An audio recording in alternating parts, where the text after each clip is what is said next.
ప్రియమైన దేవుని వారలారా, అందరికీ హృదయపూర్వకమైన వందనాలు తెలియజేస్తూ ఉన్నాను. దేవుడిచ్చిన మహాజ్ఞాన గ్రంథములో నుంచి గడిచిన 2 వారాలు, ముందు వారము అంతకు ముందు వారము మనము ప్రకటన గ్రంథములో నుంచి 2-3 అధ్యాయాలలో యేసుక్రీస్తు వారు సంఘాలను ఉద్దేశించి యోహాను గారి ద్వారా రాసిన మాటలు ఏవైతే ఉన్నవో 7 సంఘములతో యేసుప్రభు వారు చెప్పిన మాటలు, 7 సంఘాలలో ఉన్న వారికి యేసుప్రభు వారు రాసిన ఉత్తరములు ఏవైతే ఉన్నవో వాటిని మనము ధ్యానిస్తూ ఉన్నాం. కామన్గా ఈ 7 సంఘాలలో ఉన్న వారికి యేసుప్రభు వారు 3 విషయాలను ప్రస్తావన చేశారు. మొదటిది, సంఘములతో ఆత్మ చెప్పుచున్న మాట చెవిగలవాడు వినుగాక. రెండవది, సంగమ నీ క్రియలను నేను ఎరుగుదును. మూడవది, జయించు వానికి ఇచ్చే వాగ్దానము. మొదటిది విన్నాము, రెండవది విన్నాము. ఆధ్యాత్మిక జీవితానికి చాలా ప్రాముఖ్యమైన విషయాలవి. వినకపోతే మరొకసారి వినే ప్రయత్నం చేయండి. ఎందుకంటే ఆత్మీయ జీవితంలో ఎదురవుతున్న నిర్లక్ష్యములు ఏవైతే ఉన్నావో, సంఘములు లోనికి వచ్చిన తర్వాత విశ్వాసులుగా ఉన్నవారు కదా, సంఘము లోనికి వచ్చిన తర్వాత క్రైస్తవులుగా పిలువబడుతున్న వారు ఎవరైతే ఉన్నారో వారి యొక్క మంచి క్రియలను నోటీస్ చేశారు. అలాగే వారి యొక్క చెడ్డ క్రియలు ఏవైతే ఉన్నావో ఆ క్రియలను కూడా ఇక్కడ ప్రస్తావన చేయడం జరిగింది. గత 2 భాగాల్లో ఏవైతే విన్నామో ఆల్రెడీ ఉన్నాయి, జాగ్రత్తగా యూట్యూబ్లో ఉన్నవి, వాటిని వినండి. ఈరోజు 3వ భాగంలో మనం వెళ్తున్నాము. ఈ 3వ భాగము చాలా ప్రాముఖ్యమైనది. దీన్ని మనం ఆలోచన చేస్తే ఈ వచనాలు మనము ముందు చదివేసుకొని తర్వాత మనము వివరణలోకి వెళ్ళిపోతాం.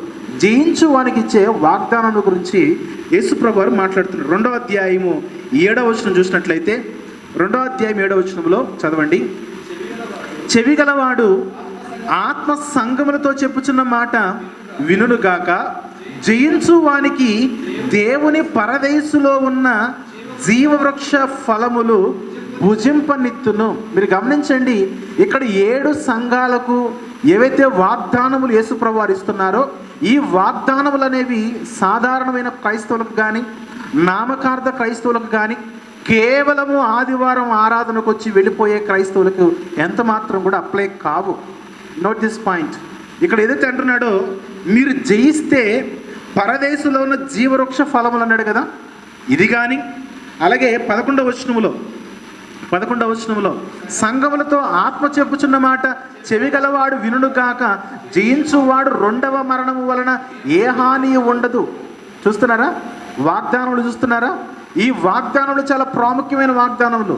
ఈ వాగ్దానములు మనం డిసెంబర్ 31 రోజున ఆయా సంఘాల్లో ఇచ్చే వాగ్దానములు వంటి వాగ్దానములు ఎంత మాత్రము కూడా కానే కాదు. ఇక్కడ ఒక కండిషన్ అనేది, మీరు జయించాలి. అలాగే 3వ సంఘముతో, పెర్గములోని సంఘముతో 17వ వచనంలో సంఘములతో ఆత్మ చెప్పుచున్న మాట చెవిగలవాడు వినుగాక. జయించు వానికి మరుగైన మన్నాను భుజింపనిత్తును, మరియు అతనికి తెల్ల రాతినిత్తును. ఆ రాతి మీద చెక్కబడిన ఒక కొత్త పేరు ఉండును, పొందిన వానికే కానీ అది ఎవరికి కూడా తెలియదు. ఇందులో ఉన్న మర్మాలు మనం గమనించగలగాలి. ఎంత జాగ్రత్తగా వింటే ఆత్మీయ జీవితంలో ఒక స్టెప్ పైకి ఎక్కుతాం. చాలా చాలా ప్రాముఖ్యమైన విషయం ఇది. ఈరోజు మనం వింటున్న సందేశం ఏదైతున్నదో ఎంత శ్రద్ధ కలిగి వింటే ఆధ్యాత్మిక జీవితాలకు అంత ప్రయోజనకరము కదా. నేను మాట్లాడుతుంది శరీర సంబంధమైన స్థితి కొరకు కాదు, ఈ శారీరక జీవితం కొరకు నేను మాట్లాడుతున్నది కాదు కదా. ఈ శారీరక జీవితం కొరకు కాదు నేను మాట్లాడుతున్నది. మరణించిన తర్వాత దేవుడు మనకు ఎలాంటివి ఇస్తానంటున్నాడో బ్రతికుండగా మనం తెలుసుకునే గొప్ప వాగ్దానములు ఇక్కడ రాస్తున్నాడు. మొదటిది, పరదేశికి వెళ్తావు, అక్కడ నీవు జీవవృక్ష ఫలములు భుజిస్తావు. రెండవది, 2వ మరణం వల్ల, నరకం వల్ల నీకు ఎలాంటి హాని చెందవు. అలాగే 3వదిగా మరుగైన మన్నా నువ్వు భుజిస్తావు. నీకు ఒక తెల్ల రాతినిస్తాను, ఆ రాతి మీద చెక్కబడిన ఒక క్రొత్త పేరు ఉంటుంది. ఆ పేరు పొందిన వ్యక్తికే కానీ మరొకరికి ఆ పేరు ఎంత మాత్రం ఉండదు. నాకు ఒక పేరు ఇచ్చారనుకోండి, ఆ పేరు నాకే తెలుసు. మీకు ఒక పేరు ఇచ్చారనుకోండి, ఆ పేరు మీకు మాత్రమే తెలుసు. ఆ పేరు మరి ఎవరికి తెలియని ఒక క్రొత్త పేరు, క్రొత్త రాతినిస్తానని ఒక వాగ్దానం చేయబడుతున్నది. అలాగే తుయితేర సంఘముతో కూడా కదా. 28వ వచనంలో మరియు అతనికి వేకువ చుక్కనిచ్చేదను, మార్నింగ్ స్టార్ని, మిమ్మల్ని ఒక స్టార్ని చేస్తానంటున్నాడు. అలాగే 3వ అధ్యాయము 5వ వచనంలో జయించువాడు అలాగున తెల్లని వస్త్రములు ధరించుకొనును, జీవన గ్రంథములో నుండి అతని పేరు ఎంత మాత్రమును కూడా తుడిపి పెట్టక నా తండ్రి ఎదుటను ఆయన దూతల ఎదుటను అతని పేరును ఒప్పుకొందును. తెల్లటి వస్త్రాలు ఇస్తానన్నాడు. ఎవరిచ్చే వస్త్రాలు ఇవి? దేవుడిచ్చే వస్త్రాలు ఇవి కదా. అలాగే జీవ గ్రంథములో నుంచి అతని పేరు నేను ఎంత మాత్రం కూడా తుడిపి పెట్టను, అతనిని దేవుని దూతల ఎదుట కదా నేను అతని పేరు ఒప్పుకుంటానన్నాడు. అలాగే 12వ వచనం చూద్దాం. 3వ అధ్యాయం 12వ వచనంలో జయించు వానిని నా దేవుని ఆలయములో ఒక స్తంభముగా చేసేదను, అందులో నుండి వాడు ఇక మీదట ఎన్నటికీ వెలుపలకు పోడు, మరియు నా దేవుని పేరును పరలోకములో నా దేవుని యొద్ద నుండి దిగవచ్చున్న నూతనమైన యెరూషలేమును నా దేవుని పట్టణపు పేరును నా క్రొత్త పేరును వాని మీద వ్రాసేదను. ఎంత మంచి ప్రామిస్లు చూడండి ఇవి, ఎంత మంచి వాగ్దానములు. జయిస్తే దేవుని ఆలయంలో ఒక స్తంభం అవుతావు. అలాగే అతడు ఎన్నటికీ కూడా ఆ స్తంభమును ఉపయోగించుకుని దేవుని ఆలయంలో నుంచి బయటికి వెళ్ళడు, దేవుని పేరు పొందుకుంటాడు. పరలోకములో దేవుని యొద్ద నుండి దిగవచ్చున్న నూతనమైన యెరూషలేమును నా దేవుని పట్టణపు పేరు అలాగే క్రొత్త పేరును వాని మీద రాసేదను. అలాగే 21వ వచనం చూస్తే నేను జయించి తండ్రితో కూడా ఆయన సింహాసనమందు కూర్చుండి ఉన్న ప్రకారము జయించు వానిని నాతో కూడా నా సింహాసనమందు కూర్చుండబెట్టెదను. Note this point. 7 సంఘములతో చేయబడిన ఈ వాగ్దానములు ఏవైతే ఉన్నవో క్రైస్తవులకు మిగిలి ఉన్న వాగ్దానములు ఇవి మాత్రమే. ఈ వాగ్దానములన్నీ కూడా భూలోకములో బ్రతికుండగా మనం పొందుకునే వాగ్దానాలు ఎంత మాత్రం కూడా కాదు. మరణించిన తర్వాత 2వ భాగంలో విన్నాం కదా, సంగమా నీ క్రియలను నేను ఎరుగుదును. యేసుప్రభు వారిని ఇంప్రెస్ చేసేలా, యేసుప్రభు వారు మెచ్చుకునేలా మన క్రియలు ఉంటే, ఎవరి క్రియలైతే అతి శ్రేష్టముగా ఉంటాయో, ఎవరి కార్యములైతే దేవుని సన్నిధిలో ప్రయోజనకరంగా ఉంటాయో వారికి మాత్రమే జయించినట్లు వారికి అనుగ్రహింపబడే వాగ్దానములు ఇవే. ఏంటా వాగ్దానములు? నా పేరిస్తాను, నా దేవుని పేరిస్తాను, జీవగ్రంథంలో నుంచి మీ పేరు నేను తీయను, క్రొత్త నూతన వస్త్రములు ఇస్తాను, మరుగైన మన్నాను తినిపిస్తాను, అలాగే నా సింహాసనం మీద కూర్చొని పెట్టిస్తాను, మిమ్మల్ని చొక్కగా చేస్తాను. అలాగే ఇంకేమన్నాడు? 2వ మరణంలో మీకు ఏ హాని ఉండదు. తర్వాత ఏమన్నాడు? పరదేశంలో జీవవృక్ష ఫలం అన్నాడు కదా. ఈ వాగ్దానములు ఏవైతే ఉన్నవో డిసెంబర్ 31 రోజున మనకు వచ్చే వాగ్దానముల్లో కనిపించని వాగ్దానములు ఇవే. ఎందుకంటే ఆ వాగ్దానములు మన వాగ్దానములు కాదు, ఎవరికో ఆల్రెడీ నెరవేరిపోయిన వాగ్దానములు మనం ప్రతి ఏటా తీసుకునే చాలా ఉప్పొంగిపోయి సంవత్సరం అంతా కూడా ఈ వాగ్దానం ఎప్పుడు నెరవేరుతుంది, ఈ వాగ్దానం ఎప్పుడు నెరవేరుతుంది, నిశ్చయముగా నేను నిన్ను దీవిస్తాను, నేను దీవించు వారిని దీవిస్తాను, నీ శపించు వారిని శపిస్తాను. నీ వాగ్దానం కాదు, అది నా వాగ్దానం కూడా కాదు. అబ్రహాము జీవితంలో అది నెరవేర్చబడిన వాగ్దానం. భూలోకంలోని వంశములన్నీ నీ యందు ఆశీర్వదింపబడినది నీకు నాకు ఇచ్చిన వాగ్దానం కాదు, అబ్రహాముకి ఇచ్చిన వాగ్దానం. అది నిబ్బరము కలిగి ధైర్యముగా ఉండుము, అది నీకు ఇచ్చిన వాగ్దానం కాదు, నాకు ఇచ్చిన వాగ్దానం కాదు, అది యెహోషువకి ఇచ్చిన వాగ్దానం. అది ప్రియమైన దేవుని వారలారా, జయిస్తేనే ఈ వాగ్దానాలు, ప్రకటన గ్రంథము 2-3 అధ్యాయాల్లో ఉన్న ఈ వాగ్దానాలు ఏవైతే ఉన్నావో అవి మీకు అప్లై అవుతాయి. ఇందుకే ఈ వేటిని జయించాలి, ఎలా జయించాలి, ఎవరిని జయించాలి, అంతే కదా. ఒక కిరీటము ఎవరికి వస్తుంది చెప్పండి? రాజు. రాజు అని ఎవరినంటే వాళ్ళని రాజు అంటారా? ఎవరు యుద్ధములో గెలుస్తారో వారిని మాత్రమే రాజు అంటారు, అంతే కదా. ప్రతోడు పేరు పెట్టుకున్నంత మాత్రం రాజులు అయిపోరు, కత్తి దూసినంత మాత్రం రాజులు అయిపోరు. జయించాలి, ఒక యుద్ధము జయించాలి. యుద్ధములో నువ్వు విజయాన్ని సాధించిన తర్వాత, జయము పొందిన తర్వాత నిన్ను ఒక రాజు అంటారు. ఒక దేశానికి నిన్ను ఒక రాజునిగా చేస్తారు, నీకు కిరీటాన్ని ఇస్తారు, నీకు సింహాసనం ఇస్తారు కదా. నీ రాజ్యములో సర్వ అధికారములు నీకుంటాయి, సర్వ హక్కులు నీకుంటాయి. నీ రాజ్యములో నువ్వు ఏది తినాలనుకుంటే అది తినొచ్చు, నువ్వు ఏది చేయాలనుకున్నది చేయొచ్చు. జయించిన వారికే ఈ సర్వ హక్కులు రాజ్యం మీద ఉంటాయి. దేవుడు కూడా అదే మాట్లాడుతున్నాడు, మీరు జయించండి అయ్యా. వేటిని జయించాలి? 3 ప్రాముఖ్యమైన విషయాల మీద మనకు విజయం కలగాలి. మొదటిది పాపాన్ని జయించాలి, రెండవది లోకమును జయించాలి, మూడవది అపవాదిని జయించాలి. ఏంటవి? పాపమును జయించాలి, లోకమును జయించాలి, అపవాదిని జయించాలి. జయించడం అంటే మీరు ప్రియ దేవుని బిడ్డలారా కేవలం ఆదివారం ఆరాధనకు వచ్చి పాట పాడి ప్రార్థన చేసి కానుకలు ఇచ్చి వాక్యము చెప్పి వెళ్ళిపోతే విజయం రాదు. బాహ్య సంబంధమైన భక్తి ద్వారా మనం ఎంత మాత్రము కూడా విజయమును సంపాదించుకొనలేము.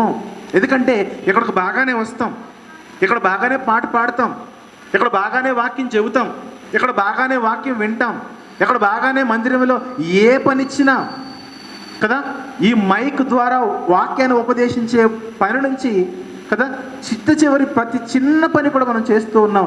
Very good. కానీ ఇక్కడ చేసే క్రియలను బట్టి మాత్రమే విజయాన్ని మనం సంపాదించుకోలేము. ఈ మాటలు కొంచెము ఇబ్బందికరంగా ఉండొచ్చు. ఎందుకంటే ఇక్కడి నుంచి వెళ్ళిపోయిన తర్వాత మన భక్తి ఎలా ఉన్నది?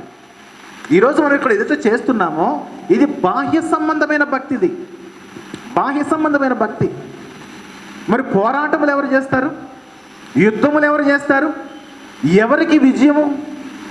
సాతాను మనతో కేవలం ఇక్కడ మాత్రమేనా సాతాను మనం జయించాల్సింది? మనం పాట పాడితే సాతాను జయించినట్టు కాదు, వాక్యం చెబితే సాతాను జయించినట్టు కాదు, కానుక వేస్తే సాతాను జయించినట్టు కాదు. ఇక్కడ చేస్తున్న క్రియలు ఏవైతే ఉన్నవో ఈ క్రియల వలన మనము లోకాన్ని జయించినట్లు కాదు, పాపమును జయించినట్లు కాదు, తర్వాత అపవాదిని కూడా మనము జయించినట్లు కాదు.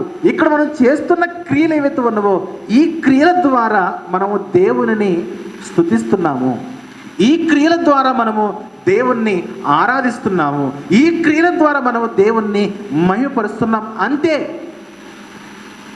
ఇక్కడ ఏదైతే వాక్యం వింటున్నామో ఆ వాక్యము ద్వారా మనము కొంచెము జాగ్రత్త పడుతున్నాము. అయ్యో ఇక మీదట నేను ఎలాగైనా సరే పాపానికి దూరంగా ఉండాలి, ఇక మీదట నుంచి నేను ఎలాగైనా సరే లోకానికి దూరంగా ఉండాలి, ఇక నుంచి నేను ఎలాగైనా సరే అపవాదికి దూరంగా ఉండాలి. దూరంగా ఉండడం మాత్రమే కాదు, పాపాన్ని జయించాలి, అపవాదిని జయించాలి, లోకాన్ని జయించాలి. ఎఫెసీయులకు రాసిన పత్రిక ప్రాముఖ్యమైన ఉదాహరణలోనికి వెళ్దాం. మన ఆత్మీయ జీవితాలు ఈ యుద్ధములో ఎంత ఎఫెసీయులకు రాసిన పత్రిక 10వ వచనము 11వ వచనం 12వ వచనం చూద్దాం ప్రియ దేవుని బిడ్డలారా. తుదకు ప్రభు యొక్క మహాశక్తిని బట్టి ఆయనందు బలవంతులయ్యుండుడి, ఎందుకంటే మీరు అపవాది తంత్రమును ఎదురించుటకు శక్తిమంతులగునట్లు దేవుడితో సర్వాంగ కవచమును ధరించుకునుడి. ఏలైనగా మనము పోరాడునది శరీరులతో కాదు కానీ ప్రధానులతోనూ అధికారులతోనూ ప్రస్తుత అంధకార సంబంధులకు లోకనాథులతోనూ ఆకాశ మండలమందున్న దురాత్మల సమూహములతోనూ పోరాడుచున్నాము. దేవుడు మాట్లాడుతున్నాడు. ఏది నీ పోరాటము? ఈరోజు మెజారిటీ క్రిస్టియన్స్, ప్రపంచవ్యాప్తంగా ఉన్న క్రైస్తవులందరూ చూడండి, వారు ఒక భ్రమలో బ్రతుకుతున్నారు. ఎలాంటి భ్రమ అంటే మందిరానికి వెళ్ళి వస్తే చాలు భక్తి సంపూర్ణమే అన్నట్లుగా.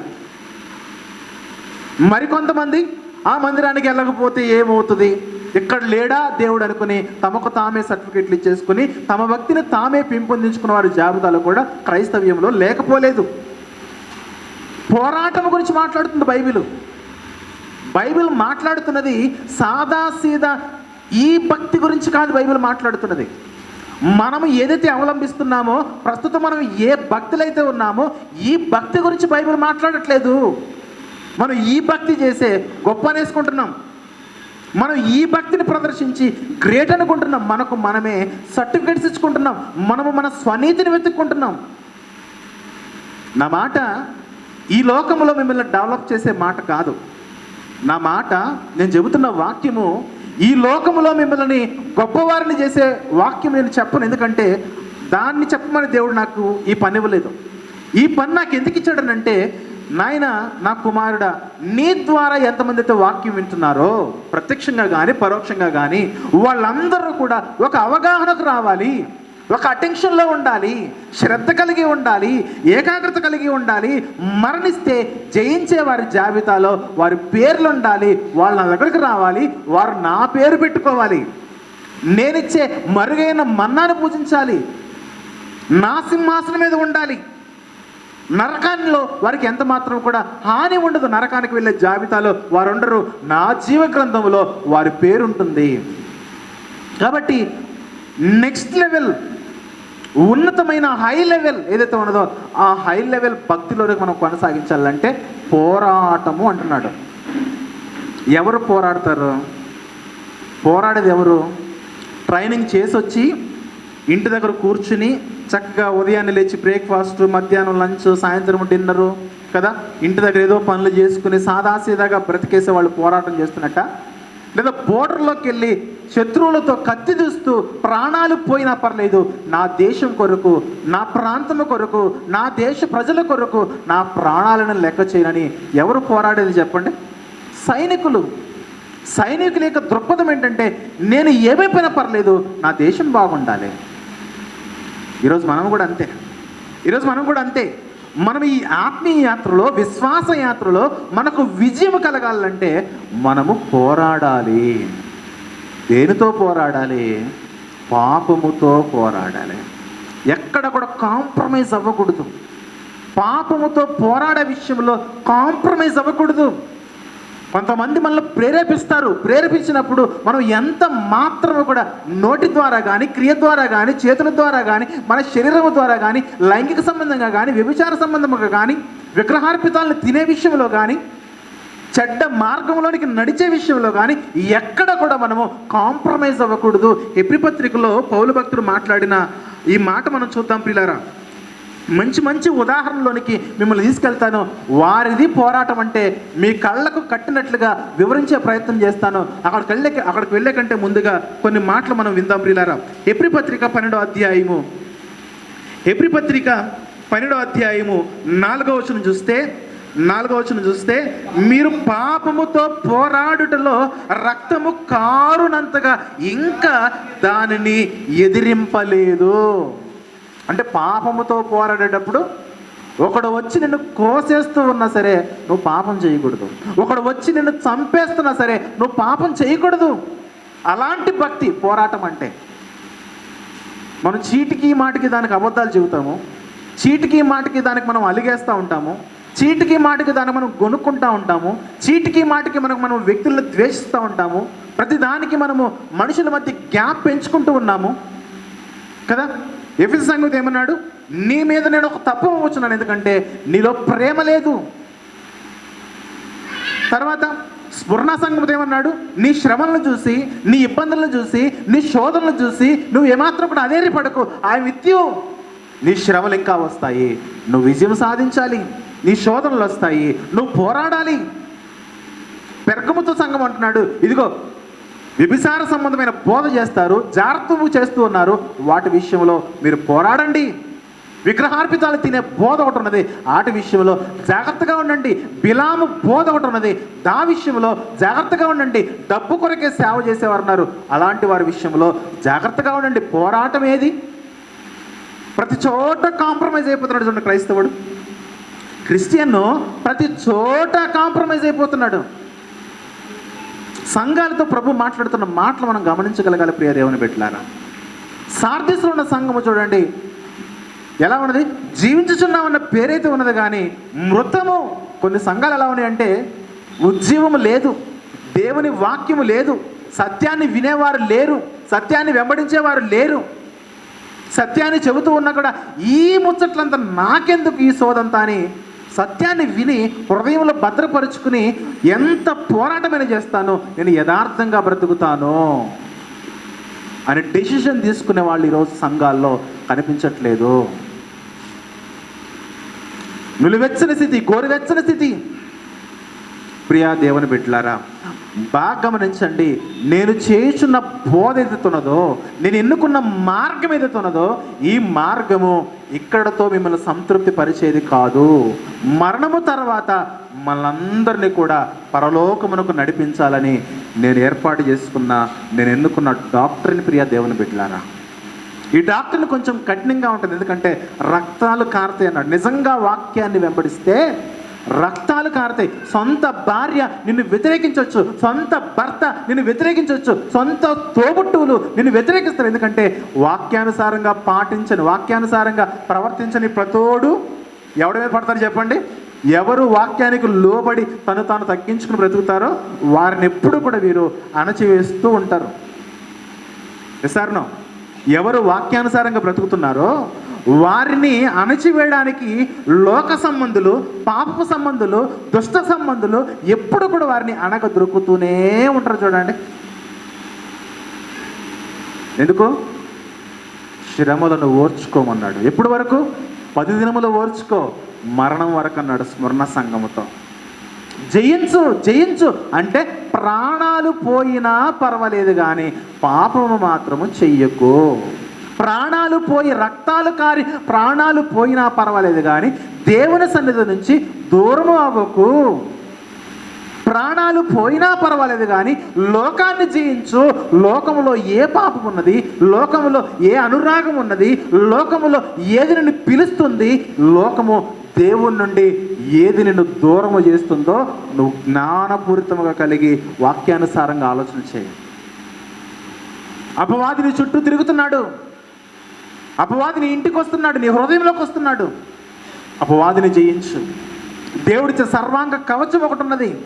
ఆ సర్వాంగ కవచాన్ని ఉపయోగించుకుని పాపాన్ని జయించండి అయ్యా, లోకమును జయించండి అయ్యా. తర్వాత ఏమన్నాడు?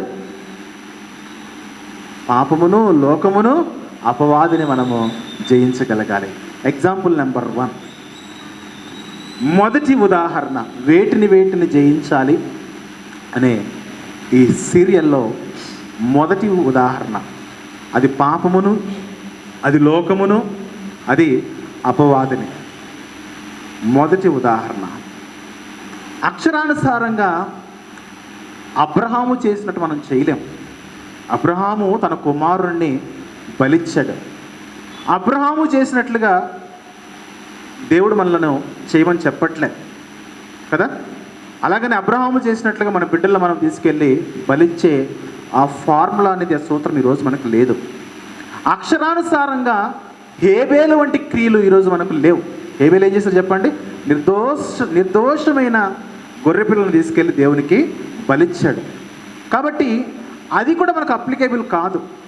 అక్షరానుసారంగా నోవహు చేసినట్టు దేవుడు మనల్ని చేయమనట్లే. నోవహు ఏం చేశాడు చెప్పండి? ఒక ఎత్తైన పెద్దదైన ఓడను నిర్మించాడు. దేవుడు మనలను ఓడను కూడా చేయమనట్లే. మనలను బలివ్వమనలేదు. హేబేలు వలె, అబ్రహాము వలె తన కుమారుని బలివ్వమనలేదు. అలాగే నోవహు ఎలాగైతే ఓడ కట్టాడో మనల్ని కూడా దేవుడు ఓడ కట్టండి అని చెప్పట్లేదు. ఈ సమీప భక్తుల యొక్క జీవితాల్లో మనము ఖచ్చితంగా జయించాల్సిన ఒక భక్తుడే మోషే గారు. మోషే గారు ఎలాగైతే తన జీవితంలో తన ఎదుట ఉన్న పోరాటములు ఏవైతే ఉన్నావో ఆ పోరాటములు మోషే గారు ఎలాగైతే జయించాడో మనం కూడా అలా జయించాలి. అబ్రహాము వల్ల లిటరల్గా మనం అక్షరానుసారంగా జయించలేము, హేబేలు వల్ల జయించలేము కదా. ఇంకెవరు? నోవహు వల్ల మనం జయించలేము. కానీ మనం ఎలా జయించవచ్చానంటే మనకు తగినట్లుగా, మనకు సరిపోయినట్లుగా, మనకు తగినట్లుగా, మన భక్తి ప్రదర్శించినట్లుగా మనం ఎవరిని మాదిరిగా తీసుకోగలమంటే ఒక మోషే గారిని తీసుకోవచ్చు. వారు చేసిన క్రియల గురించి మాట్లాడుతున్నాను. అలాగే నేను అబ్రహామును తక్కువ చేయట్లేదు, హేబేలును తక్కువ చేయట్లేదు, నోవహును తక్కువ చేయట్లేదు. వారికి దేవుడు ఇచ్చిన ఆ క్రియల్లో వారు సక్సెస్ అయ్యారు, జయించారు, వారు ముందుకెళ్ళిపోయారు. ఇంతకీ మోషే ఏం చేశాడు? మోషే ఏం చేశాడు? నాయనా నెక్స్ట్ ఫరో నీవే అన్నాడు. ఆయన ఏమన్నాడు? అల్పకాలము పాప భోగములు అనుభవించుట కంటే క్రీస్తు విషయమైన నింద గొప్ప భాగ్యమని ఎంచుకున్నాడు. మరొకసారి చదవండి. అల్పకాలము పాప భోగము, పాపము భోగము, పాపము పాపమున్నది. మోషే దేన్ని విడిచిపెట్టాడనంటే ఐగుప్తు ప్రజల మధ్య ఐగుప్తు సింహాసనం నుండి చేయదలుచుకున్న పాపం ఏదైతే ఉన్నదో ఆ పాపాన్ని మోషే వదిలిపెట్టాడు. ఐగుప్తు సింహాసనాన్ని అధిష్ఠిస్తే ఏ పాపాలైతే, ఏ భోగములైతే, ఏ సుఖములైతే పొందుకుంటామో ఆ సుఖములన్నిటిని వదిలిపెట్టాడు. విచిత్రం ఏంటంటే సంఘాల్లోకి వచ్చి కూడా మనము ఆ సుఖాలను కోరుకుంటున్నాం. ప్రభువా సింహాసనం ఇవ్వు ప్రభువా. ఎవరైనా రాజకీయ నాయకుడు చర్చిలోకి వచ్చాడు అనుకోండి, వీళ్ళు ఎగేసుకుని పోయి ఆయనకి వెళ్ళిపోయి ప్రార్థన చేస్తూ ఉంటారు, బైబిల్లో వచనాలు చూపించి. ఈ సింహాసనము, అర్థమవుతుందా? రాజకీయ నాయకులు చర్చిలోకి వస్తే ఇక బైబిల్లో ఉన్న వాక్యాలు ఏవైతే ఉన్నావో వారికి అప్లై చేసేసి చదివేసి, ఇక భక్తులకి ఏదైతే వాగ్దానాలు ఉన్నాయో దావీదు సింహాసనం గురించి, సొలొమోను సింహాసనం గురించి, సౌలు సింహాసనం గురించి కదా, భక్తులుగా ఉన్న వారు ఎవరైతే సింహాసనం అధిష్ఠించారో వారికి ఇవ్వబడిన వాగ్దానాలు ఏవైతే ఉన్నావో ప్రస్తుత రాజకీయ నాయకులకు అప్లై చేసేసి, ఇదిగో మీ కొరకు బైబిల్లో దేవుడు రాయించాడని ఎన్నో కట్టుకథలు ఆ క్షణములో అల్లేస్తారు. చూడండి, మోషే పరలోకము కొరకు లోకమును జయించడానికి, పాపమును జయించడానికి, సుఖాన్ని జయించడానికి, భోగములను జయించడానికి దేని వదిలిపెట్టాడు? పవర్ను వదిలిపెట్టాడు, రాజ్యాన్ని వదిలిపెట్టాడు, సింహాసనం వదిలిపెట్టాడు, సమస్తమును వదిలిపెట్టాడు. చివరికి ఏమైపోయాడు? ఎడారిలోకి వెళ్ళిపోయి గొర్రెలు కాచుకొని బతికాడు. గొర్రెలు కాచుకొని బ్రతికాడండి. మోషే పాపాన్ని జయించాడు. ఐగుప్తులో ఉంటే ఎన్ని పాపాలకు కేర్ ఆఫ్ అడ్రస్సో. మోషే పిలిస్తే ఎంతమంది స్త్రీలైనా సరే నాట్యమాడతారు. మోషే పిలిస్తే ఎంతమంది అయినా సరే తన పడక గదిలోకి వస్తారు. అంత పాపం ఐగుప్తులో. మోషే వదిలిపెట్టిన ధనం ఎలాంటి ధనమో చెప్పనా? అంత ధనం అంతకు ముందు కానీ తర్వాత కానీ ఎక్కడా లేదండి. మోషే గారు ఆ ఐగుప్తు సింహాసనం మీద కనుక ఉంటే మోషే గారు పొందుకున్న ధనం ఏదైతున్నదో సొలొమోను కలిగి ఉన్న ధనము కంటే గొప్పదైన ధనము. ఎందుకు చెబుతా వినండి. ఆ ధనాన్ని సంపాదించింది ఎవరో కాదు, పితరుడైన యోసేపు గారు. యోసేపు గారు ధనాన్ని ఎలా సంపాదించాడు? ధాన్యం అయిపోయిందా? రండి వచ్చి కొనుక్కోండి. ఏమి ఇవ్వాలి? రోకలు ఇవ్వండి. అయ్యా రోకలు అయిపోయి, నెక్స్ట్ ఏమి ఇవ్వాలి? బంగారం ఇవ్వండి. బంగారం కూడా అయిపోయింది. ఏమి ఇవ్వాలి? వెండిని ఇవ్వండి. వెండి కూడా అయిపోయింది. అయ్యా మాకు ధాన్యం కావాలి. ఏమి ఇవ్వండి అంటే మీ భూములన్నీ కూడా ఫరో పేర రాసేయండి అన్నారా? రాయించేసుకున్నాడు యోసేపు. ఎగ్జాక్ట్లీ ప్రపంచంలో ఏకఛత్రాధిపత్యం వహిస్తున్న రాజ్యం ఐగుప్తు రాజ్యం. ఐగుప్తులను కూర్చో అంటే కూర్చోవాలి, ఐగుప్తులను లే అంటే లేవాలి. అలాంటి రాజ్యానికి రాజయ్యే అవకాశాన్ని వదిలిపెట్టేశాడు. కనుచూరు మేరల్లో ఆ దేశ సరిహద్దులు ఏదైతే ఉన్నదో అందులో ఒక్క అడుగు కూడా ఎవడి పేరు మీద లేదు. ఆ మొత్తం భూభాగం అంతా కూడా ఫరో పేరు మీదే ఉంది. గమనించగలుగుతున్నారా? మోషే దేవుని వదిలిపెట్టాడు. సకలమైన సౌఖ్యమును వదిలిపెట్టాడు, సుఖమును వదిలిపెట్టాడు, భోగమును వదిలిపెట్టాడు. మనం ఏం చేస్తాము? ఎగ్జాక్ట్లీ ఫ్యాన్ ఎక్కడుందో ఫ్యాన్ కింద కూర్చోకపోతే సంఘానికి రావడం చూడండి. అర్థమవుతుందా? మనం ఫ్యాన్ వదిలిపెట్టలేం, మనం సెల్ ఫోన్ వదిలిపెట్టలేం. సంఘానికి వచ్చి ఉద్యోగంలో జరిగే ఆలోచన వదిలిపెట్టలేం. మనము గమనించగలగాలి ప్రియ దేవుని బిడ్డలారా.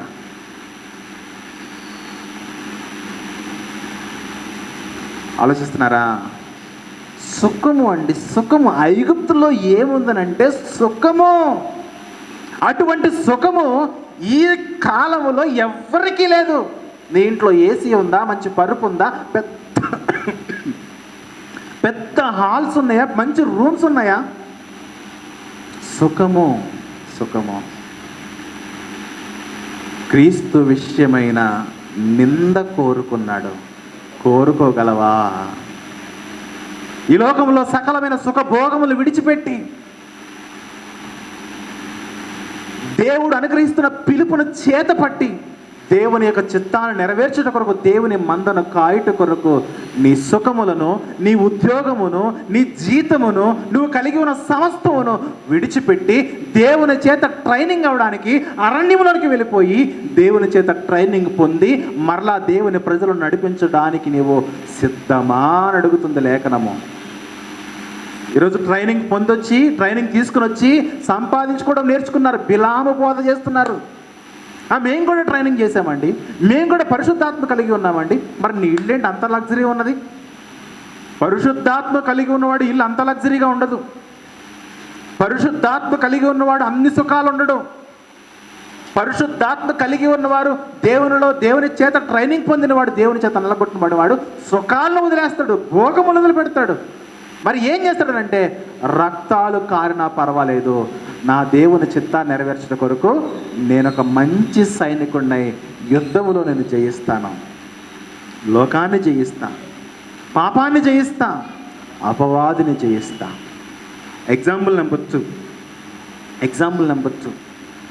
మీకు రాజుల మొదటి గ్రంథములో ఒక ప్రవక్త ఉంటాడు. ఆ ప్రవక్తను మనం పెద్దగా పట్టించుకోం. ఆ ప్రవక్త గురించి దేవుడు బైబిల్లో రాశాడు. ఆ ప్రవక్త ఏం చేశాడనంటే, సౌఖ్యమును వదిలిపెట్టేశాడు, బహుమానాలు వదిలిపెట్టేశాడు. ఇదిగో నేను చెప్పమన్నది చెప్పు అన్నాడు అహాబు. నువ్వు చెప్పమన్నది చెప్పడం నేను లేను, నా దేవుడు నాకు ఏది చెప్పమంటే నేను అదే చెబుతా. ఒక మాటలో చెప్పాలి, నేను కూడా మికాయా లాంటి ప్రజలు కోరుకున్నది నేను చెప్పును, ప్రజలు ఆశించింది నేను చెప్పును, ప్రజల హృదయానికి ఇంపైంది నేను చెప్పును. దేవుడు ఏది చెప్పమంటే అదే చెబుతా. ప్రజల యొక్క ఆత్మీయ జీవితం యొక్క అభివృద్ధి కొరకు ఏది అవసరమో అదే చెబుతా. ఒకరోజు అహాబు సిరియన్లతో యుద్ధము చేయవలసిన ఆవశ్యకత ఏర్పడుతుంది. అహాబ్ అంటే ఇశ్రాయేలుల రాజు. అప్పుడు ఇశ్రాయేలుకు ఒక రాజు, యూదులకు ఒక రాజు, రాజ్యం విభాగించబడింది. ఈ అహాబు సిరియన్లతో యుద్ధం చేయాల్సిన పరిస్థితులు ఏర్పడితే అటుగా వెళుతున్న యోధా రాజు అయిన యెహోషాపాతుని పిలిచి, యెహోషాపాతు ఏమన్నా ఉంటే మనం చూసుకోవాలి, కానీ మధ్యలో ఈ సిరియన్లు వచ్చి మన భూభాగాన్ని కొంత ఆక్రమించుకుని వెళ్ళిపోయారు, నువ్వు మాతో కూడా వస్తే మనం యుద్ధం చేద్దాము సిరియన్లతో. అంటే ఈ యెహోషాపాతు దైవ భయం కలిగిన రాజు అనమాట. దేవుడు చెప్పకుండా యుద్ధానికి వెళ్ళే మనస్తత్వం కాదు యెహోషాపాతు. చాలా మంచి రాజు.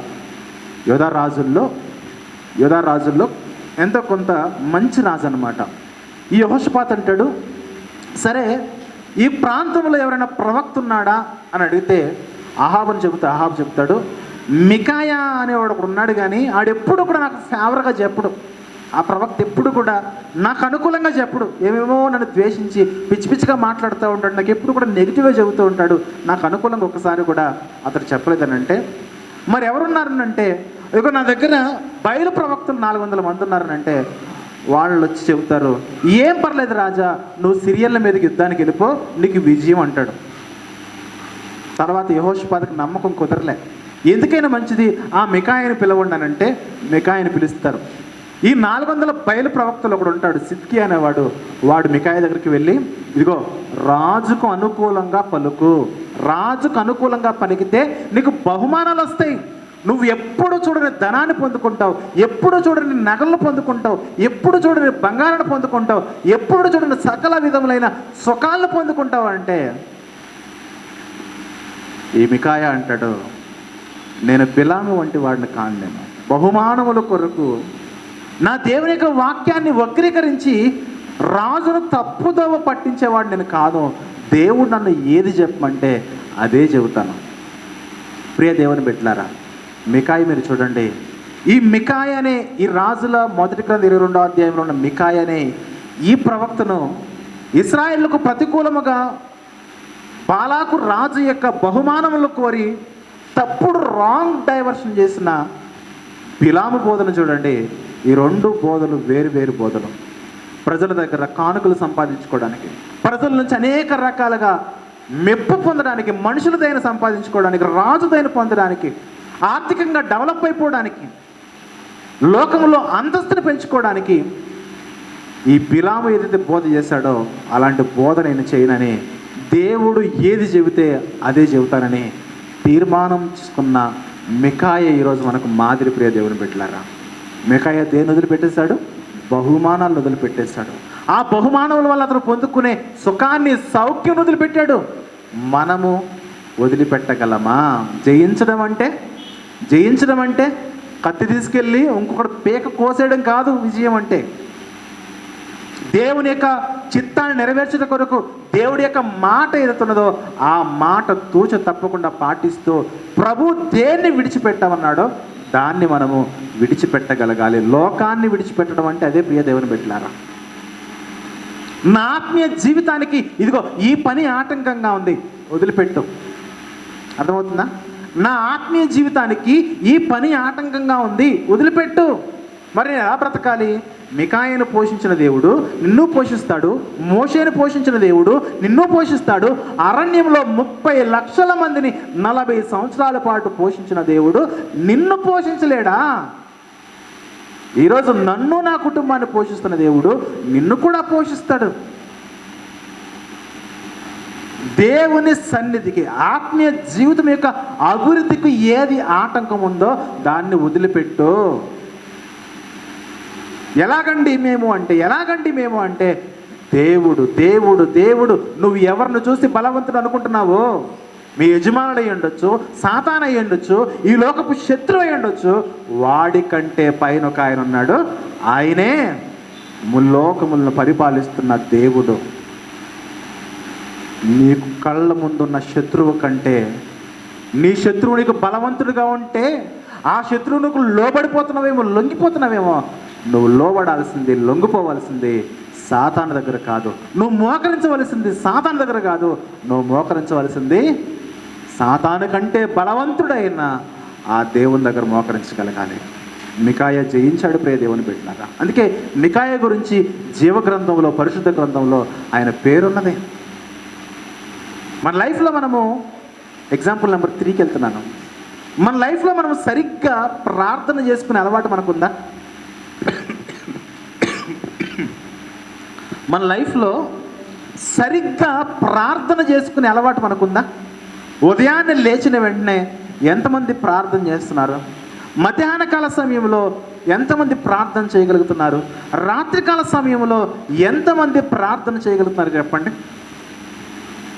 దానియేలు గారి కాలంలో దానియేలు గారికి ఒక శాసనం వచ్చింది.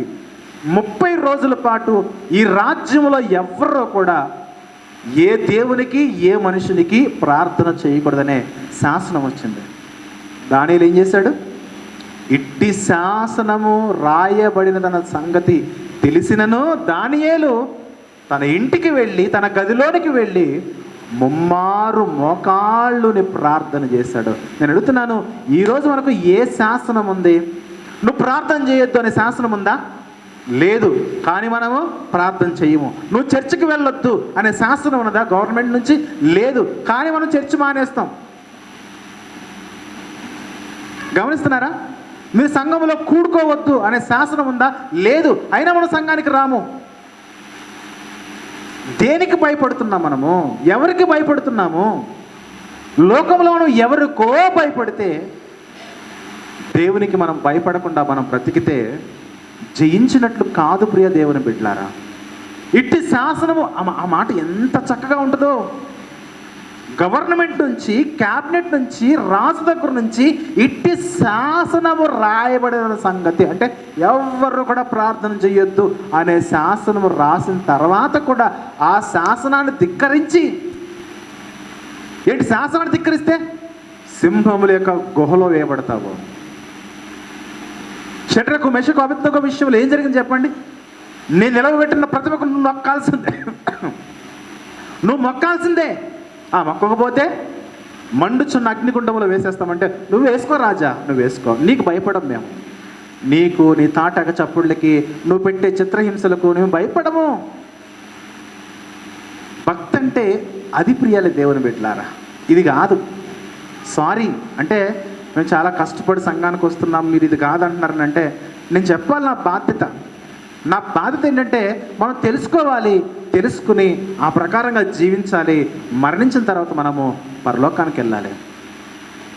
దేవుని సన్నిధిలో ఆధ్యాత్మికంగా ఎదగడానికి ఏదైతే ఆటంకంగా ఉన్నదో, లోకములో మనం జీవిస్తూ ఉండగా ఆత్మ సంబంధమైన జీవితానికి ఏవైతే మనల్ని ఆటంకపరుస్తున్నాయో, ఏ సాతాను అపవాది క్రియలైతే మనల్ని ప్రేరేపించి పరిశుద్ధతకు దూరపరుస్తున్నాయో వాటన్నిటి మీద మనము పోరాడాలి, విజయము సంపాదించగలగాలి. ఇంతకుముందు చెప్పాను కదా, ఒక ఆవిడ 1000 రూపాయలు పని ఒప్పుకుంది. నెలంతా పని చేస్తే 1000 రూపాయలు వస్తాయట. ఎందుకమ్మా నువ్వు మందిరానికి రావట్లేదంటే, అదే టైంలో ఒక పని ఒప్పుకున్నానండి, 1000 రూపాయలు వస్తాయండి. 1000 రూపాయల కొరకు మనం దేవుడిని నమ్మేస్తున్నాం చూడండి. అర్థమవుతుందా? ఆఫ్టర్ ఆల్ 30 వెండి నాణెముల కొరకు ఒక రోజు అమ్మేశాడు. ఎవడాడు? ఇస్కరియోతు యోధ. రాజు దగ్గర నుంచి వచ్చే ధనము కొరకు, బహుమానముల కొరకు ఒకరోజు ఒకడు అమ్మేశాడు. వాడెవడు? బిలాము. మరొకరున్నారు, అననీయ సప్పీరా. బాహ్య సంబంధమైన భక్తి బాగుంది, వారు సువార్త ప్రకటించారు, వెరీ గుడ్. సంఘానికి వెళ్ళారు, బాగుంది. సేవకులకు సహకారులుగా ఉన్నారు, బాగున్నారు. ప్రార్థన చేశారు, పాట పాడరు, అంత బాగుంది. కానీ కొంత దాచుకుని అన్నారు చూడండి. మందిర సంబంధమైన సువార్త క్రియల్లో దేవునికి ఏదైతే ఇద్దామనుకున్నాడో, నిర్ణయింపబడిన ఆ వెల ఉందో ఆ వెలను కొంత దాచుకుని లోకాన్ని జయించలేకపోయారు, డబ్బును జయించలేకపోయారు, సాతానిక శోధనను జయించలేకపోయారు. చివరికి ఆ రోజే చచ్చిపోయారు చూడండి. వారు ఆ రోజే చచ్చిపోయారు. వారి గురించి చరిత్ర రాసింది.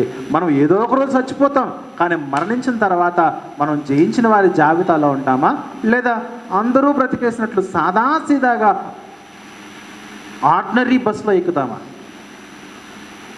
గమనించండి ప్రియ దేవుని బిడ్డలారా, భక్తి హై లెవెల్లో ఉండాలి. హై లెవెల్లో ఉండాలి అంటే, నా దేవుని కొరకు నేను ఏదైనా చేస్తాను, నా దేవుని చిత్తాన్ని నెరవేర్చడం కొరకు, పాపాన్ని జయించడానికి, లోకాన్ని జయించడానికి, అపవాదిని జయించడానికి వాక్యము నేను తూచ తప్పక నేను పాటిస్తాను.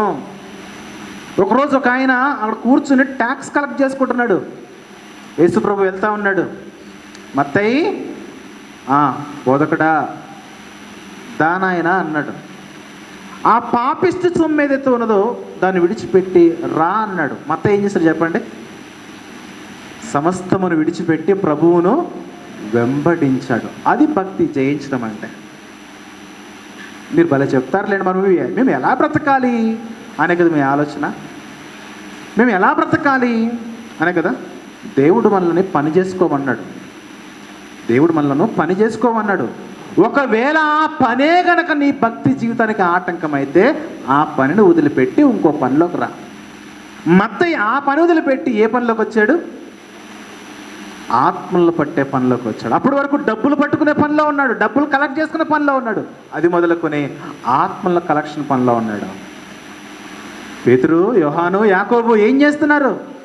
రాత్రంతా శ్రమ పడ్డాం ప్రభువా. ఏం పడలేదంటే వాటిని అక్కడ పడేయండి, ఫాలో మీ అన్నారు. ఏం చేశారు వాళ్ళు? ఫాలో అయ్యారా? ఫాలో అయ్యారు. మీరు ఇక మీదట చేపలు పట్టే పని కాదు మీది. ఏ పని మీది? మనుషులు పట్టే జాలరే. ఒక 2 సంవత్సరాలు నేను కూడా చేపలు పట్టా. ప్రభు పిలిచాడు, ఇక్కడ వరకు తీసుకొచ్చాడు. ఇప్పుడు నాకు ఇచ్చిన పని ఏంటంటే మనుషులను పట్టే ఈ పని. ఈ పని నేను చేస్తూ ఉండగా నాకు ఎన్నో శోధనలు, ఎన్నో వేదనలు, ఎన్నో నిందలు, ఎన్నో అవమానాలు, ఎన్నో ఇబ్బందులు, ఆర్థికంగా కానీ, మానసికంగా కానీ, శారీరకంగా కానీ, కుటుంబ పరంగా కానీ ఎన్నో సమస్యలు. స్మరణ సంగతి ఏమన్నాడు? నీ శోధన నాకు తెలుసు, నీ శ్రమ నాకు తెలుసు. 10 దినములు నువ్వు ఓర్చుకో, మరణము తర్వాత నేను నీకు ఏమిస్తానన్నాడు? స్మరణ సంగతి ఏమన్నాడు? 2వ మరణంలో నీకు ఏ హాని ఉండదన్నాడు. 10 దినములు నమ్మకంగా ఉండమన్నాడు. మనం 10 దినాలు నమ్మకంగా ఉండాలి. మోషే సింహాసనం వదిలిపెడితే అరణ్యంలో పోషించాడు దేవుడు. అరణ్యం నుంచి ఎడారికి వస్తే ఎడారిలో పోషించాడు, ఎడారి నుంచి అరణ్యానికి వస్తే అరణ్యంలో కూడా పోషించాడు దేవుడు. దేవుడు ఎవరిని కూడా విడిచిపెట్టలేదు.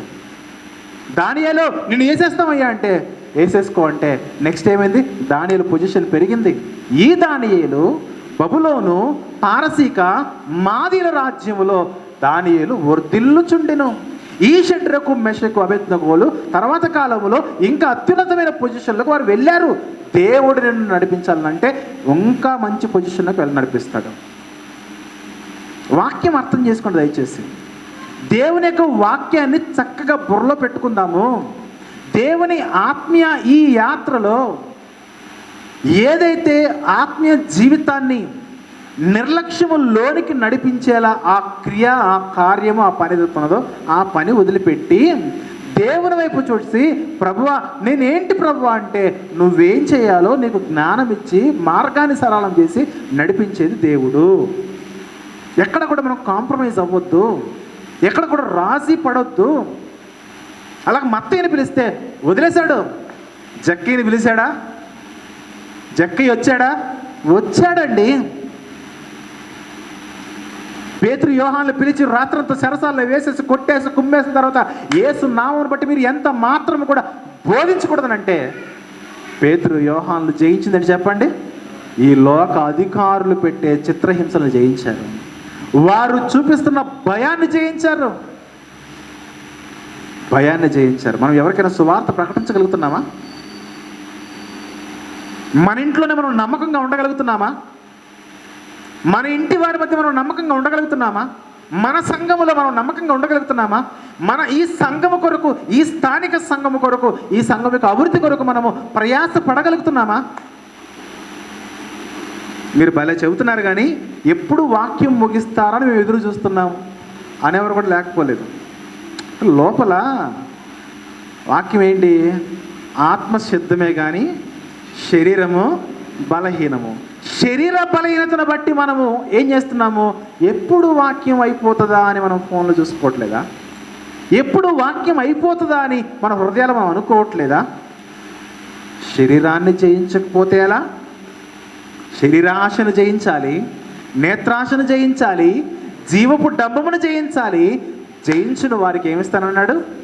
సింహాసనం ఇస్తానన్నాడు, క్రొత్త పేరిస్తాను, దేవుని ఆలయంలో స్తంభంగా చేస్తాను, నా దేవుని పేరు పెడతాను, నా దేవుని పట్టణం యొక్క పేరు నీకు ఇస్తాను, తెల్లటి వస్త్రములు ఇస్తాను, జీవ గ్రంథంలో నీ పేరు రాయిస్తాను. ఏంటి ఆధిక్యతలు చెప్పండి? ఈ వాగ్దానములు మన జీవితంలో నెరవేరాలంటే మన లైఫ్, మన భక్తి ఎంత బాగుండాలో, లోకాన్ని పాపాన్ని అపవాదిని మనం జయించగలగాలి. వీళ్ళు జయించారండి, వీళ్ళు జయించారు. వారి జీవితాల్లో వారికి ఎదురవుతున్న ప్రతి శ్రమను కూడా వారు జయించారు. చివరిగా పౌలు భక్తుని చూడండి ఒకసారి. పౌలు భక్తుని చూడండి.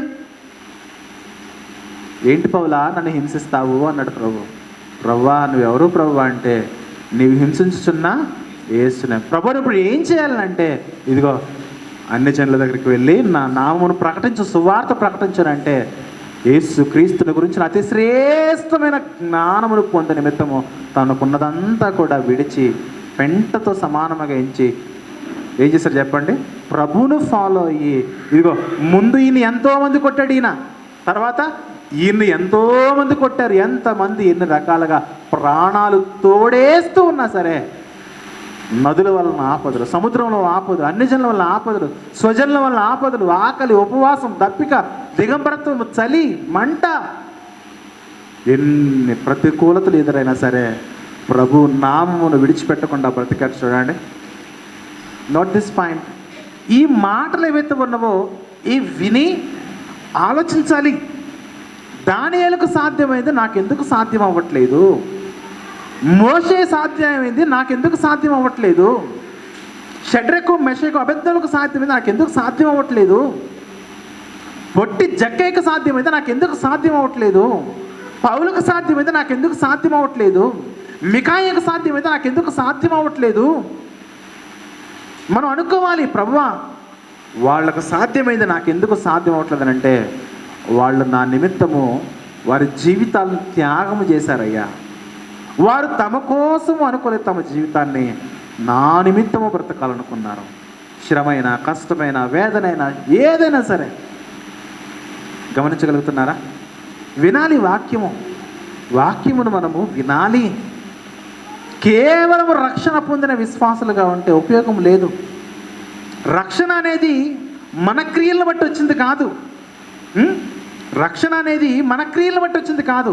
రక్షణ అనేది కృప వలన కలిగింది. కానీ ఈ కృపను కంటిన్యూ చేయాలంటే మనం మంచి క్రియల్లో ఉండాలి. ప్రభు ఎలాంటి క్రియలు చేయమండాలంటే ఎంత కష్టం వచ్చినా, ఎంత నష్టం వచ్చినా పరిశుద్ధతను కోల్పోకుండా మంచి క్రియలు మనం చేయాలి.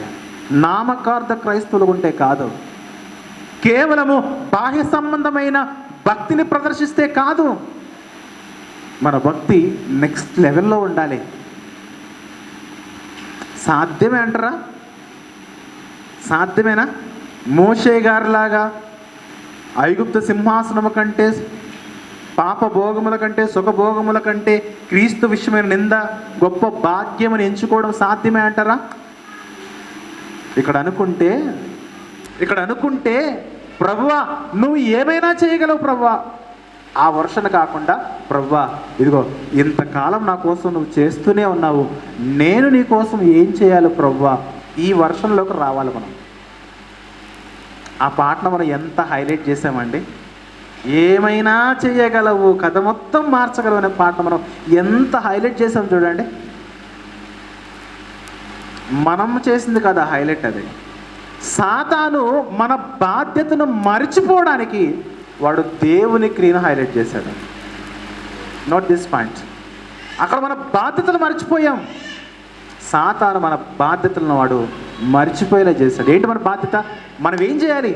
ప్రభువా రక్షణ పొందినది మొదలుకొని ఎన్నో ఉపద్రవాల్లో, ఎన్నో కష్టాల్లో, ఎన్నో ఆశ్రమంలో, ఎన్నో ఆటుపోట్లో, ఎన్నో తుఫాన్లలో, ఎన్నో సునామీల్లో నన్ను కాపాడవు కదా ప్రభువా, నేను నీకోసం ఏం చేయాలి ప్రభువా అని క్రైస్తవుడు అనవలసిన మాటను సాతానుగాడు ఆ పాట ద్వారా మరుగున పెట్టేశాడు. చూడండి, నేను పాట తప్పని చెప్పట్లేదు. Note this point. పాట తప్పని చెప్పట్లేదు. యేసుప్రభు దగ్గరకు వచ్చి నువ్వు దేవుని కుమారుడు అయితే ఈ రాతిని రొట్టిగా చేసుకుని తిన, సాతాను చెప్పిన వాక్యం తప్పు కాదు. నువ్వు పైనుంచి కిందకు దూకితే దేవుడు తన దూతలకు ఆజ్ఞాపిస్తాడు, వాక్యం తప్పు కాదు. కానీ సాతాను ఆ వాక్యాన్ని తనకు అనుకూలంగా మార్చేసుకున్నాడు. ఏమైనా చేయగలవనే పాట వెనకాల బ్యాక్గ్రౌండ్లో ఎంత ఉంది. అందుకే పాట ఎంత తొందరగా పైకి వెళ్ళిందో అంత తొందరగా న్యూట్రల్ అయిపోయింది. చూడండి, పెద్దగా ఎవరు పాడట్లే. ఇప్పుడు ఎక్కడ అపవాది క్రియ ఉంటుందో అక్కడ వెనువెంటనే దేవుడు ప్రత్యక్షమవుతాడు. నేను ఆ పాటను తప్పు అనట్లేదు, కానీ ఆ పాటను సాతాను ఎలా ఉపయోగించుకుందో గమనించండి అంటున్నాను. మన బాధ్యత మనం మర్చిపోయాము. దేవుని కొరకు నేను ఏం చేయాలి, దేవుని కొరకు నేను ఎలా బ్రతకాలి? రక్తాలు చిందిన సాక్షులుగా బ్రతికారు అపోస్తలులు.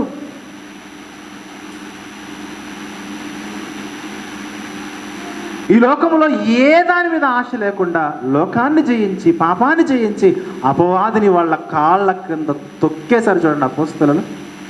అది భక్తి అంటే, అది జయించడం అంటే, అది జయించడం అంటే.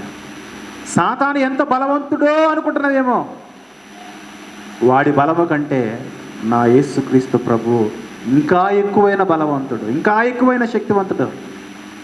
జయిద్దాం ప్రియ దేవుని బిడ్డలారా. ప్రభువును ఆధ్యాత్మిక జీవితంలో ఎదగడానికి ఏది ఆటంకంగా ఉందో అప్పుడే నువ్వు నిలబడాలి. ఇది నేను జయించుట కొరకు దేవుడు నాకు ఇచ్చిన ఒక శోధన. స్మరణ సంఘం అదే చేసింది, ఫిలదెల్ఫియా సంఘాలు అవే చేశాయి కదా. ప్రకటన గ్రంథంలో ఒక మాట చూసుకుని మనం ముగించుకుందాం. ప్రకటన గ్రంథము 12వ అధ్యాయము 11వ వచనం చూస్తే, 11వ వచనంలో, ప్రకటన గ్రంథం 12వ అధ్యాయం 11వ వచనంలో, వారు గొర్రెపిల్ల రక్తమును బట్టియో తామిచ్చిన సాక్ష్యమును బట్టియో వారిని జయించి ఉన్నారు, కానీ మరణము వరకు తమ ప్రాణములను ప్రేమించిన వారు కారు. అంటే వాళ్ళు తమ ప్రాణాలను ప్రేమించలే. మేము ఏమైపోయినా పర్లేదు, మా దేవుడిని మేము గెలిపిస్తాము, సాతానుని మేము జయిస్తాము, సాతాను మీద మేము విజయాన్ని సంపాదిస్తాము. వాళ్ళు ఎంత మాత్రం కూడా ఎంత మాట చేయండి, వాళ్ళు తమ మరణము వరకు తమ ప్రాణములను ప్రేమించిన వారు కారణం. ఈ శరీరాన్ని ప్రేమించలేదు, ఈ ప్రాణాన్ని ప్రేమించలేదు. ఈ శరీరం ఏమైపోయినా పర్లేదు, ఈ ప్రాణం ఏమైపోయినా పర్లేదు. అర్థమవుతుందా? నాకే అనిపిస్తూ ఉంటుంది, ఇంత కఠినమైన ప్రసంగాలు చేస్తే ఈ సంఘం ఎప్పుడు అభివృద్ధి చెందుతుంది? వచ్చేటోళ్ళే మానేస్తున్నారు, విన్నవాళ్ళే ఆధ్యాత్మికంగా ఉండట్లేదు. కొంచెం బోధ మార్చు ఐజాక్ అని సాతాను అప్పుడప్పుడు నన్ను ప్రేరేపిస్తూ ఉంటాడు. పక్కకు పోరా. ఎవరొచ్చినా రాకపోయినా ఈ బోధ దేవుని బోధ. ఈ బోధ వింటే మరణం తర్వాత మీరు నన్ను జ్ఞాపకం చేసుకుంటారు. ఈ బోధ వింటేనూ జ్ఞాపకం చేసుకుంటారు, ఈ బోధ వినకపోతేనూ జ్ఞాపకం చేసుకుంటారు. వినకపోతే మా సేవకుడు ప్రతి వారం అరిచి చెప్పాడయ్యా, మేము వినలేదు, తప్పు మాదే, మాకు ఇది తగినదే అని వెళ్ళిపోతారు అక్కడికి. ఒకవేళ ఈ బోధ గనక వింటే మీరు ధన్యులైపోతారు, జయిస్తారు, పరదేశకి వెళ్ళిపోయి జీవవృక్ష ఫలాలు చక్కగా తింటారు, కాళ్ళ మీద కాళ్ళు వేసుకుని. నరకంలో చోటు ఉండదు మీకు. దేవుని జీవగ్రంథంలో ప్లేసు, నూతన తెల్లని వస్త్రములు, దేవుని పేరు, ఆయన ఆలయంలో ఒక స్తంభముగా యేసు ప్రభు సింహాసనం మీద కూర్చునే గొప్ప ఆధిక్యత. మాట వినడము వినకపోవడం ఎవరి చేతిలో ఉంది? మన చేతిలోనే ఉంది. వాక్యానుసారంగా బ్రతకడము బ్రతకపోవడం ఎవరి చేతిలో ఉంది? మన చేతిలో ఉంది. యాకోబు పత్రిక 1వ అధ్యాయము 22వ వచనంలో, యాకోబు పత్రిక 1వ అధ్యాయం 22వ వచనంలో, మీరు వినువారు మాత్రమై ఉండి మిమ్మల్ని మీరు మోసపుచ్చుకొనకుండా వాక్య ప్రకారం ప్రవర్తించు వారనై ఉండుడి. ఈ వాక్యానుసారంగా బ్రతికితే జయిస్తారు. దానియేలు జయించినట్లుగా మనం కూడా జయించాలి. భక్తులు జయించినట్లుగా మనం జయించాలి. ఆ క్రమంలో ఎలాంటి వాటిని విడుచుకోవడానికైనా మనం సిద్ధంగా ఉండాలి. నేను ఉద్యోగాన్ని మానేసి వస్తున్నప్పుడు కూడా నాకు అత్యంత సన్నిహితులు, వద్దు బ్రదర్ ఉద్యోగం చేయండి, అక్కడొక అడుగు ఇక్కడొక అడుగు వేస్తూ ఉండంటే నేను ఒప్పుకోలే. ఎందుకనంటే నాకు తెలుసు నేను ఏ మార్గంలో వెళ్తున్నానో నాకు తెలుసు. నాకు తెలిసిన సత్యం కాదు, వాక్యం బోధిస్తున్న సత్యము. నా టార్గెట్ ఏంటంటే నా మట్టుకు నేను పౌలంతటి సేవ, అపోస్తుల వంటి పరిచర్య చేయాలి. ఏమైపోయినా పర్వాలేదు, కానీ నాతో ఉన్న వారిని నేను రక్షించుకోవాలి. ఒక సింహం వచ్చి దాడి చేస్తే నిజమైన బలవంతుడు తన వారిని సింహపు బారి నుంచి రక్షించుకుంటాడు. అరే భలే కాపాడాడండి ఈ సింహం నుండేని గొప్పగా చెబుతారా? ఎస్, నేను కూడా చేసేది అదే. సాతాను ఎవరిని మింగుతున్నా అని వాడు గర్జించు సింహమోలే మన మీదకి వస్తున్నాడు. ఆదివారం రోజున మిగిలిన రోజుల్లో నేను చేస్తున్న ప్రసంగాల యొక్క సారాంశం అదే. మన ఆధ్యాత్మిక జీవితంలో మనము పరలోకానికి వెళ్ళాలంటే పోరాటం చేయాలి. మీరు పోరాడవలసినది రోగితో కాదు, రోగముతో అన్నారు ఒకప్పుడు కదా. దయచేసి మనుషుల మీద కుతంత్రాలు, పగలు, ఈర్ష్య, కక్షలు పెట్టుకోవద్దు. పాపముతో పోరాడదాం, సాతానుతో పోరాడదాం, లోకముతో పోరాడదాం. పోరాడి జయిస్తే పరలోకం మనకు. థ్యాంక్ యూ వెరీ మచ్ అండి. నేను ఆ మాటలు ముగిస్తున్నాను.